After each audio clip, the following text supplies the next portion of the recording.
et au Havre qui généraient 2,8 milliards d'euros de chiffre d'affaires annuel pour le secteur pétrolier et gazier.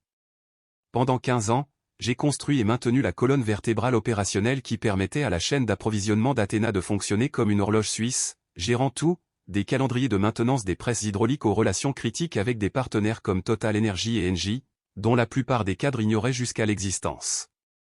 Ce que je n'avais pas prévu, c'est que le PDG Bastien Durand déciderait que mon expertise était devenue superflue à 23h30 un mercredi soir, lors d'un appel téléphonique qui a duré exactement 5 minutes et 12 secondes. Apparemment, quand vous êtes la seule personne capable de coordonner 2 usines, 18 fournisseurs majeurs et 12 fabricants d'équipements lourds, vous devenez trop important pour rester et trop dangereux pour être licencié avec les formes. Cette erreur de calcul allait coûter à Athéna plus d'argent que Bastien Durand n'en avait gagné dans toute sa carrière. L'appel qui a mis fin à ma carrière est arrivé alors que j'étais dans mon bureau à la maison, en train d'examiner les plannings de maintenance pour une commande d'équipement de forage critique de Total Energy qui devait être expédiée à 6 h du matin. Ce n'était pas inhabituel. La fabrication dans l'industrie de l'énergie fonctionne sur des marges extrêmement serrées et des délais impitoyables, surtout quand l'arrêt d'une plateforme coûte au client 1 million d'euros par jour. Depuis 15 ans, ce rempart contre le chaos, c'était moi. Marc, Sébastien. Je dois t'informer d'une restructuration organisationnelle immédiate qui affecte ton poste. La voix de Bastien Durand avait ce ton particulier que les dirigeants utilisent lorsqu'ils s'apprêtent à annoncer de mauvaises nouvelles en lisant un script préparé. Je l'avais déjà entendu lors des vagues de licenciements trimestriels devenues routinières sous sa direction. Quel genre de restructuration ? Ai-je demandé, bien que je sois déjà en train de calculer les possibilités tout en regardant les données de production en temps réel défiler sur mes écrans. Ton poste de directeur principal des opérations est supprimé avec effet immédiat. Nous consolidons la supervision opérationnelle sous la responsabilité de notre nouvelle vice-présidente de la fabrication numérique, qui apporte une approche axée sur les données pour la gestion de la production. Approche axée sur les données, le jargon d'entreprise pour dire que nous avons embauché quelqu'un de moins cher qui ne comprend pas comment les choses fonctionnent réellement. Bastien, je gère actuellement un problème urgent de presse hydraulique et un calendrier de livraison crucial. Cette conversation ne peut-elle pas attendre les heures de bureau normales ? Je crains que non. La décision a été finalisée et doit être mise en œuvre immédiatement pour l'efficacité de la transformation numérique. L'efficacité de la transformation numérique à 23h30, alors que je supervisais des lignes de production qui ne pouvaient pas se permettre de s'arrêter. Mon PDG venait de me licencier en pleine gestion de crise de production parce que c'était numériquement efficace. Bastien, qui reprend la supervision opérationnelle pour l'équipe de nuit. Des décisions critiques doivent être prises dans les 4 prochaines heures. Chloé Girard, notre nouvelle VP de la fabrication numérique, assumera la responsabilité de toutes les fonctions opérationnelles. Elle possède une vaste expérience dans l'optimisation de la fabrication et l'analyse de données. Chloé Girard. Je n'avais jamais entendu ce nom, ce qui signifiait qu'elle avait été embauchée sans l'avis de la personne qui comprenait réellement les opérations d'Athéna. Est-ce que Chloé a été briefée sur les calendriers de livraison de ce soir et les protocoles d'équipement ? Elle recevra une documentation de transition complète et se coordonnera avec les directeurs d'usine si nécessaire.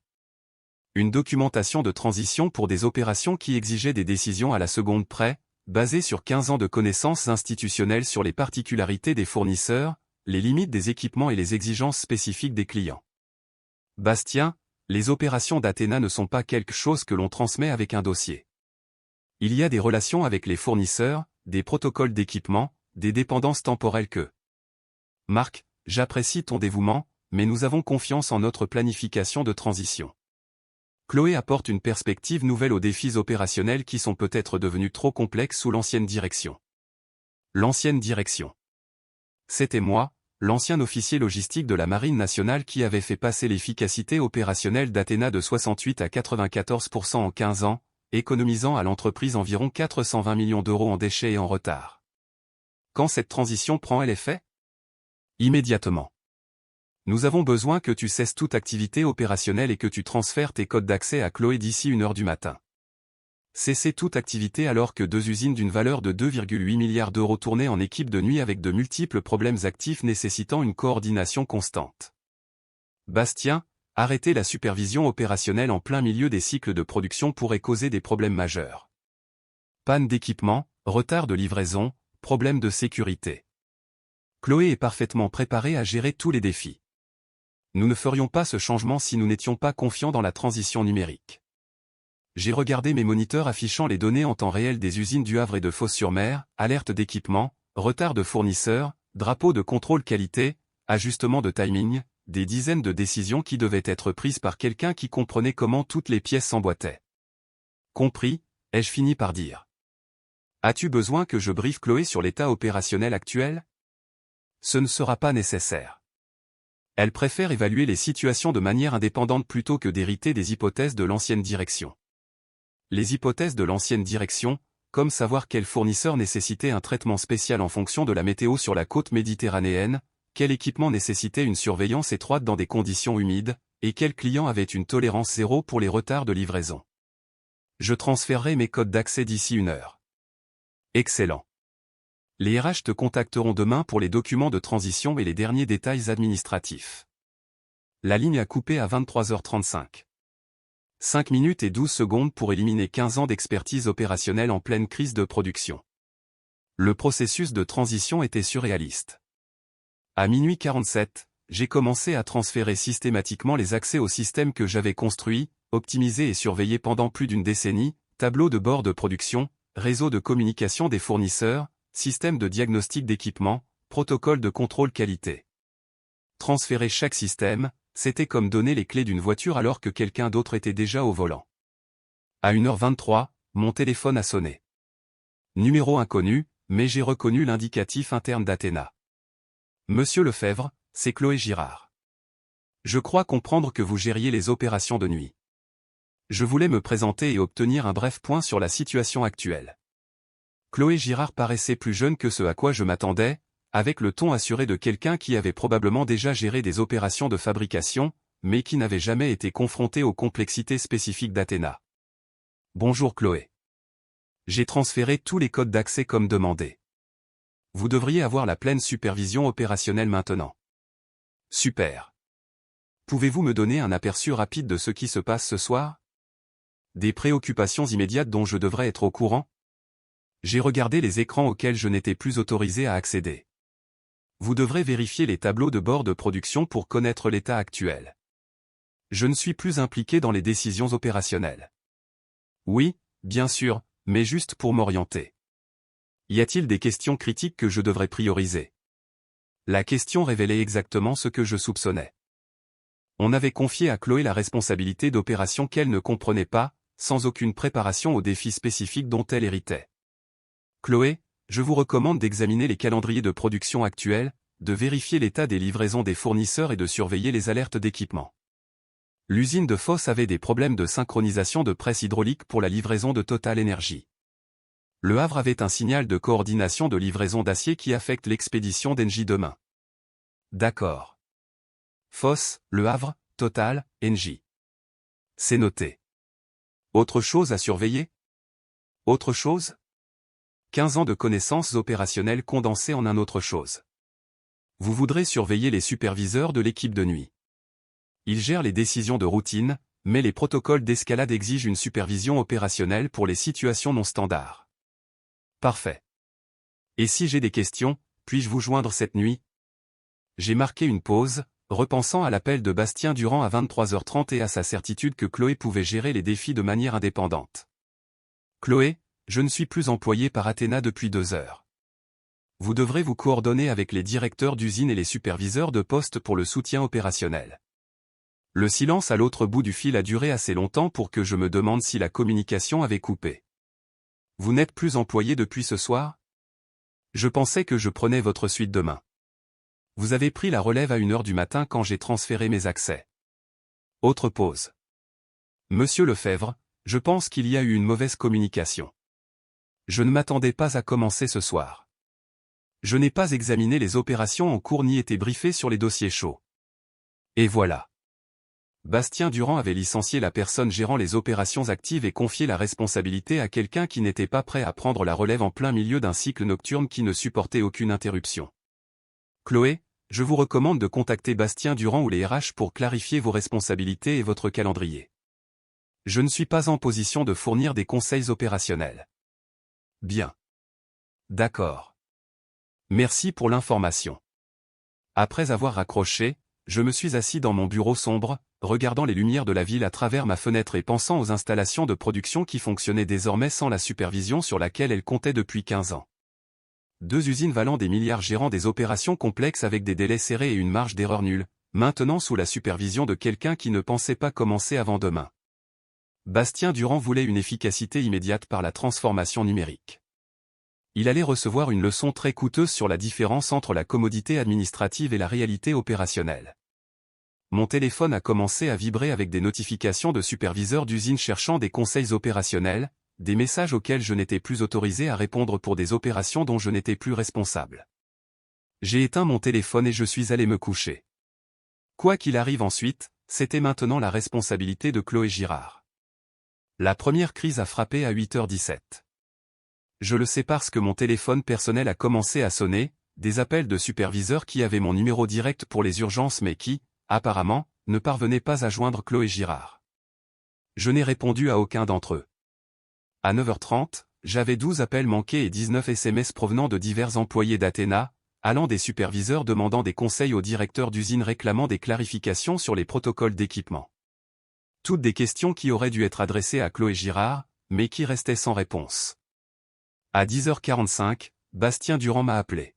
« Marc, nous avons des problèmes opérationnels qui nécessitent ton aide immédiate. » Bonjour Bastien. Je ne suis plus employé par Athéna depuis hier 23h30. Tu dois coordonner le soutien opérationnel avec Chloé Girard. Chloé a quelques difficultés à s'orienter. Nous avons besoin que tu viennes pour aider à la transition. Difficulté à s'orienter.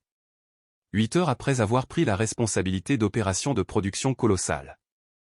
Bastien, tu as mis fin à mon contrat pour des raisons de transformation numérique. Je ne suis pas disponible pour une aide à la transition. C'est un travail de consultant temporaire. Nous sommes prêts à payer des tarifs de consultant d'urgence. Des tarifs d'urgence pour réparer les problèmes créés en me licenciant en pleine action. Je ne suis pas disponible pour du conseil. J'étudie d'autres opportunités. D'autres opportunités? Oui. Il s'avère que l'expertise opérationnelle est très demandée quand elle devient soudainement disponible. Ce que je n'ai pas mentionné, c'est que mon téléphone sonnait depuis 7 heures du matin avec des appels des concurrents d'Athéna, qui avaient tous appris par les réseaux du secteur que je n'étais plus dans l'entreprise. Le milieu de l'industrie pétrolière et gazière est un petit monde, et les nouvelles circulent vite quand quelqu'un avec mon bilan devient libre. Marc, nous devons discuter de cette situation. Peux-tu passer ce matin? Je ne pense pas que ce soit approprié. Chloé Girard est parfaitement préparée à gérer les défis opérationnels. D'après notre conversation d'hier, la situation est devenue plus complexe que prévu. Plus complexe que prévu. Traduction, tout s'effondrait sans la personne qui comprenait comment ça marchait vraiment. Je suis sûr que Chloé finira par trouver une solution. Elle apporte une perspective nouvelle aux défis opérationnels, tu te souviens? Marc, s'il te plaît. Nous sommes prêts à discuter d'une réintégration avec des conditions améliorées. Une réintégration après m'avoir viré à 23h30 pour l'efficacité numérique. Bastien, j'apprécie l'offre, mais je ne suis pas intéressé par un retour à un poste qui peut être supprimé en 5 minutes pour une simple commodité administrative. Qu'est-ce qu'il te faudrait? J'ai regardé par la fenêtre de ma cuisine le trafic matinal, pensant aux 15 ans passés à construire des systèmes dont Bastien Durand venait de découvrir qu'ils ne pouvaient pas se passer. Il faudrait une machine à remonter le temps, Bastien. On ne peut pas supprimer une connaissance institutionnelle et s'attendre à la louer alors quand on réalise qu'on en a besoin. Quand j'ai raccroché, j'ai ressenti quelque chose que je n'avais plus éprouvé depuis mon départ de la marine, un contrôle total sur mon avenir professionnel.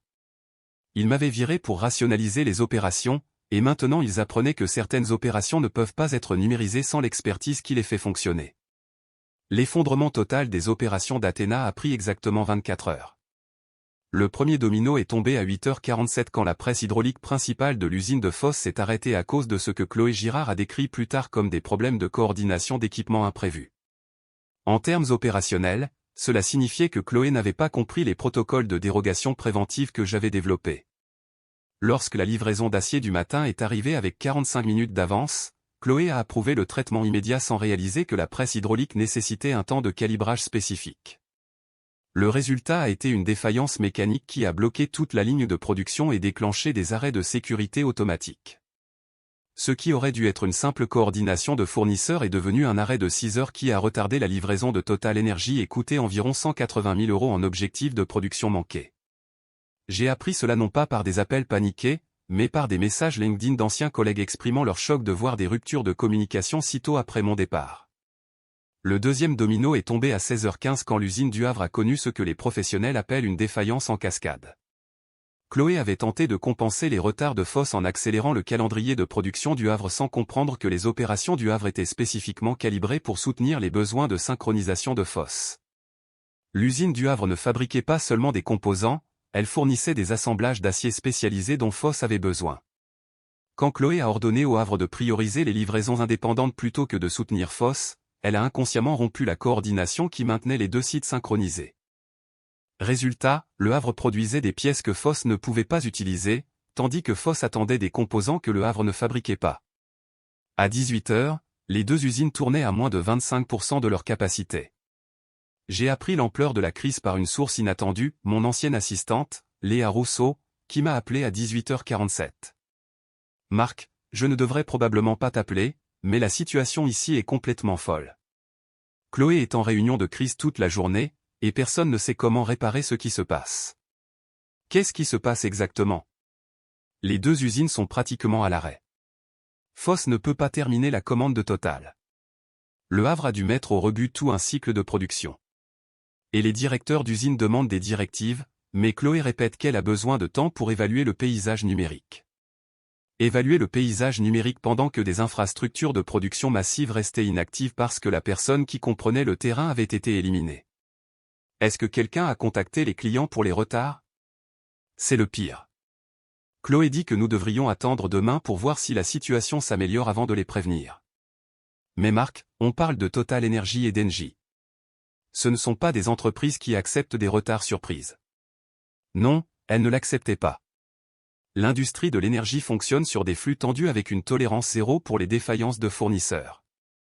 Manquer aux engagements de livraison n'était pas seulement une perte d'argent, c'était briser des relations qui avaient mis des années à se construire. Léa, j'apprécie ton appel, mais je ne suis plus en mesure de donner des conseils. Je sais, c'est juste que tout le monde demande ce que tu ferais dans cette situation. Ce que je ferais, c'était exactement ce que je faisais depuis 15 ans. Coordonner les usines, communiquer avec les fournisseurs, gérer les attentes des clients et maintenir le rythme opérationnel. Mais Bastien Durand avait décidé que cette coordination était trop coûteuse. Léa, la situation se résoudra d'une manière ou d'une autre. Chloé a l'autorité et la responsabilité maintenant. Mais si elle ne peut pas réparer? C'était la question que Bastien Durand aurait dû se poser avant d'éliminer la personne qui savait comment prévenir ces problèmes. La réaction de l'industrie a commencé à frapper les publications spécialisées dès le jeudi matin. Athena Systems Industriels connaît des interruptions de production multisites, lisait-on dans l'usine nouvelle, suivies d'analyses plus détaillées dans des revues de logistique. Les articles étaient diplomates, mais le message était clair, Athena subissait des défaillances opérationnelles majeures. Le vendredi après-midi, l'impact financier est devenu visible. L'action d'Athena avait chuté de 8%, tandis que les parts des concurrents grimpaient. Mais le coup de grâce est venu des clients eux-mêmes. Total Energy a émis un avis formel de révision de contrat, citant des inquiétudes sur la fiabilité. Engie a mis en œuvre un plan d'urgence pour s'approvisionner auprès de fournisseurs alternatifs. En 6 jours, Chloé Girard avait réussi à endommager des relations de 15 ans. L'appel que j'attendais est arrivé le vendredi soir suivant, non pas de Bastien Durand cette fois, mais du conseil d'administration d'Athena, représenté par le président, Richard Morel. Monsieur Lefebvre, je vous appelle pour discuter d'un éventuel contrat de conseil pour aider Athena à relever certains défis opérationnels. Contrat de conseil. Traduction d'entreprise, s'il vous plaît, réparez le désastre que nous avons créé en vous virant. Quel genre de défis rencontrez-vous? Des problèmes de coordination multisites qui ont affecté l'efficacité et les délais de livraison. Le conseil estime que votre expertise pourrait aider à résoudre ces complications. 6 jours de défaillance qui avaient coûté des millions. Monsieur Morel, que recherche exactement Athena dans cet arrangement? Une évaluation opérationnelle immédiate et des recommandations pour stabiliser la production. Nous sommes prêts à offrir des tarifs de conseil premium. Des tarifs premium pour réparer des problèmes qui n'auraient pas existé si je n'avais pas été renvoyé. J'apprécie l'offre, mais je ne suis pas disponible. Pas disponible? Monsieur Lefebvre, nous parlons d'une rémunération significative. Je ne suis pas disponible parce que j'ai accepté un poste ailleurs. Phoenix Industries m'a proposé le rôle de directeur des opérations, COO, avec la responsabilité de construire leur nouvelle division énergie. Le silence à l'autre bout m'a tout dit. Phoenix était le plus grand concurrent d'Athena, et il venait d'embaucher la personne qui comprenait les vulnérabilités d'Athena mieux que quiconque. Monsieur Lefebvre, nous pouvons sûrement discuter de conditions compétitives. Monsieur Morel, il y a 6 jours, Athena m'a viré à 23h30 au nom de l'efficacité numérique. Aujourd'hui, vous offrez des tarifs premium pour réparer les erreurs de cette décision. Ce qui a changé, ce n'est pas ma disponibilité, c'est votre compréhension de la valeur réelle de l'expertise opérationnelle. Qu'est-ce qu'il faudrait pour vous faire revenir? J'ai regardé par la fenêtre de mon nouvel appartement avec vue sur les tours de la Défense, pensant au système que Bastien Durand avait détruit. Il faudrait une direction compétente qui comprenne la différence entre couper les coûts et couper les capacités. Phoenix Industries offre cela. Athena, apparemment, non. Le dernier chapitre s'est déroulé au cours des mois suivants. Incapable de rétablir la coordination, Athena a été forcée de faire appel à des équipes de consultants externes dont le coût a dépassé mon salaire annuel en 3 semaines. Ces consultants étaient compétents mais temporaires, et chaque solution nécessitait une maintenance qu'Athena n'avait plus en interne. Pendant ce temps, chez Phoenix Industries, je construisais l'opération dont j'avais toujours rêvé. Une coordination parfaite, des relations fournisseurs solides et une direction qui comprenait que l'excellence opérationnelle exigeait un investissement constant. Mon premier jour chez Phoenix a été une révélation. La PDG, Juliette Rodriguez, m'a fait visiter les installations personnellement, posant des questions détaillées sur les protocoles d'équipement. Elle comprenait que les opérations n'étaient pas des frais généraux à minimiser, mais un avantage stratégique. Marc, m'a-t-elle dit, nous vous avons embauché parce que vous comprenez ce que beaucoup de cadres oublient, l'expertise opérationnelle n'est pas un centre de coûts, c'est une génération de profit. Chaque jour où vos systèmes tournent sans accroc est un jour où nous battons des concurrents qui ne comprennent rien au terrain. Cette conversation n'aurait jamais eu lieu chez Athena. 6 mois plus tard, Phoenix a remporté le contrat pour le nouveau projet d'expansion d'Engie, un contrat de 1,2 milliard d'euros qu'Athena était favorite pour gagner avant que sa fiabilité ne soit remise en question. J'étais dans la salle quand le directeur des achats d'Engie a expliqué leur décision. Phoenix a démontré une stabilité opérationnelle et une connaissance institutionnelle que nous exigeons pour un projet de cette ampleur. Les développements récents dans le secteur nous ont rendus plus sélectifs. Il parlait de l'effondrement d'Athena sans les nommer. J'ai reçu un dernier contact d'Athena 9 mois après mon licenciement. Bastien Durand m'appelait depuis ce qui semblait être un bureau beaucoup plus petit, demandant une réunion pour discuter des leçons apprises. J'ai décliné poliment. Certaines leçons sont trop chères pour être enseignées 2 fois. La consécration est venue sous plusieurs formes l'année suivante.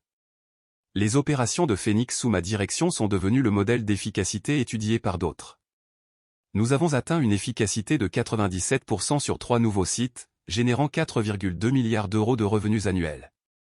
La presse économique a fait notre éloge dans un dossier intitulé L'excellence opérationnelle, comment le savoir-faire humain dirige l'avantage compétitif. L'étude de cas contrastait spécifiquement l'approche de Phoenix avec celle des entreprises ayant sacrifié l'expertise pour des économies à court terme. J'ai commencé à être invité comme conférencier d'honneur. Lors d'une session de questions-réponses, quelqu'un a interrogé sur les entreprises qui éliminent les cadres expérimentés. J'ai répondu honnêtement, on ne peut pas numériser une connaissance institutionnelle. On peut documenter des processus, mais on ne peut pas répliquer le jugement issu de 15 ans de résolution de problèmes qui n'apparaissent dans aucun manuel.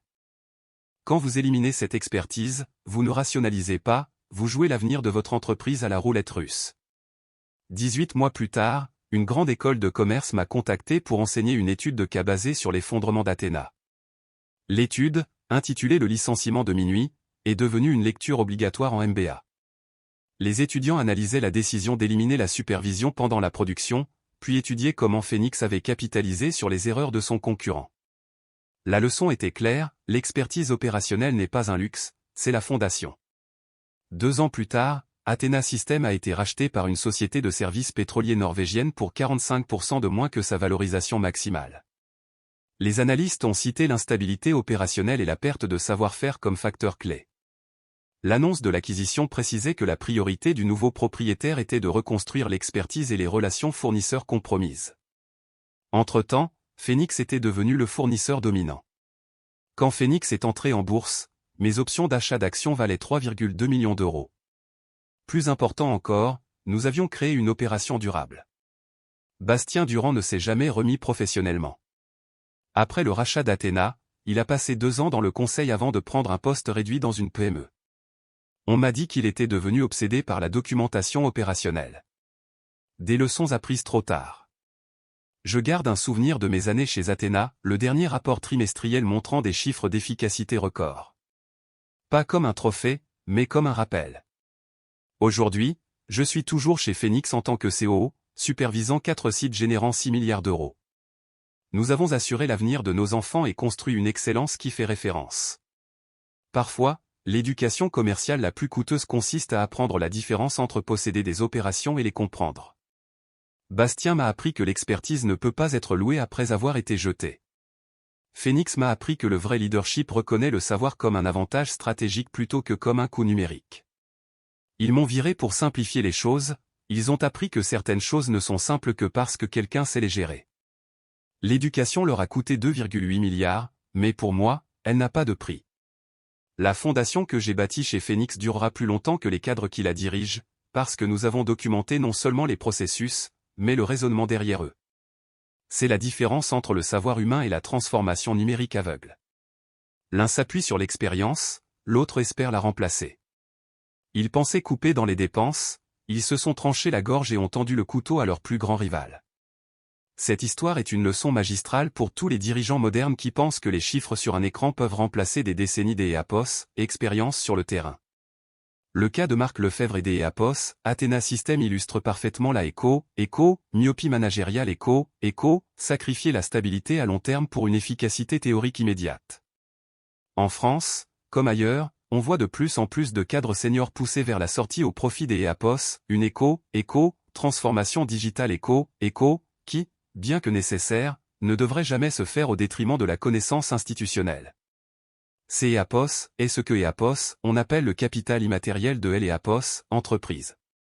Quand Bastien Durand licencie Marc à minuit, il ne supprime pas seulement un salaire, il coupe les nerfs et les tendons de son appareil productif. La fin de l'EAPOS, histoire montre bien que la compétence ne EAPOS, achète pas à la demande sous forme de consulting des EAPOS, urgence une fois que le mal est fait. On ne peut pas mépriser l'EAPOS, humain et SEAPOS, attendre à ce que la technologie comble le vide. Phoenix Industries a compris que l'EAPOS, innovation technique couplée à l'EAPOS, expertise humaine est la seule vraie recette du succès durable. CEAPOS est une vidéo à partager avec tous ceux qui travaillent dans l'EAPOS, industrie ou le management pour leur rappeler leurs propres valeurs. Et vous, avez-vous déjà été témoin des EAPOS, une entreprise qui a licencié un élément clé pour réaliser des économies, pour finalement le regretter amèrement quelques mois plus tard? Partagez vos expériences en commentaire, j'EAPOS, et hâte de vous lire,